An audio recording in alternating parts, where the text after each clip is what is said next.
দর্শক channel digital লাইভে স্বাগতম জানাচ্ছি। আমি আশরাফুল ইসলাম শাহিন। আমি এই মুহূর্তে রয়েছি চট্টগ্রাম জেলার সীতাকুণ্ড উপজেলার বাঁশবাড়িয়া বাদামতল এলাকায়। দর্শক, ঢাকা অর্থনীতির লাইফলাইন হিসেবে পরিচিত ঢাকা চট্টগ্রাম মহাসড়ক, যেটা বন্দরনগরী চট্টগ্রামের প্রাণকেন্দ্র একমাত্র সড়ক, যে সড়কে এখন কিছু অসাধু মাঠ টার্মিনাল যেমন ইস্পাহানি দখলে হয়ে আছে সড়কের দুই পাশ। আপনারা ইতিমধ্যে দেখতে পাচ্ছেন সড়কের দুই পাশ দখল হয়ে আছে ইস্পাহানি জিপিএস ইস্পাত কেএসআরএম কোম্পানির দখলে।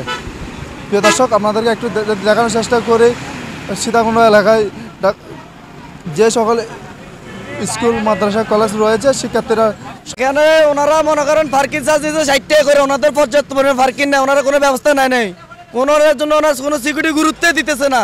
ড্রাইভার এখানে খায় না না খায় কি মারা যায় না কি ওনারা দেওয়ার বিষয় নয়। ওনারা পার্কিং চার্জ নাই, পার্কিংয়ের ব্যবস্থা নাই, ওনাদের গাড়ি খালি আনলোড করতেছে না ডিপুর মিটে, একটা গাড়ি 810 দিন করে থাকে এখানে। পার্কিংয়ে গাড়ি রাখতে পারবো সর্বোচ্চ 1 থেকে 150 গাড়ি, এই গাড়ি নিয়ে 3-4 হাজার গাড়ি পুরা রাস্তা পুরা ব্যারিকেড হয়ে যায়। আর আমরা হয়েছি ড্রাইভার, আমরা হয়েছি ভুক্তভোগী, কারণ আমরা রাস্তাঘাটে আমরা হয়রানি হই। এই সিকিউরিটিরা কোনো মূল্যায়ন দেয় না ড্রাইভাররা। আর ডিপুর ভিতরে পুরা শেড খালি, কন্টেনার আছে, মাল কিন্তু মারতে পারে কিন্তু মারে না মালের লেগা, খালি টেয়ার জন্য কাজ করতেছে, খালি টেয়ার উপরে। প্রত্যেকদিন যারা ডাবল লাইন, এটা বেশিরভাগ হচ্ছে শিপমেন্টের জিনিস। এখন শিপমেন্ট আমাদের অর্থনীতির সাথে সম্পর্ক, ফলে আমরা সবগুলা নিতে পারতেছি না, কিন্তু ওদেরকে আমরা একটা সুযোগ দিচ্ছি যে যত মিনিমাল আমার রোডটা ওপেন রাখতে হবে, কারণ এটা ঢাকা মহাসড়ক রোড।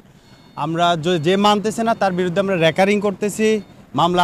আজকে সকালে 4টা হয়েছে, আমাদের কেডিএস আছে, ওখানেও প্রতিনিয়ত মামলা হচ্ছে। যে ডাবল লাইনে রাখবে তার কোনো কথা নাই, আমাদের উপর থেকে নির্দেশ আছে রেকার করে নিয়ে গাড়ি চলে যাবেন।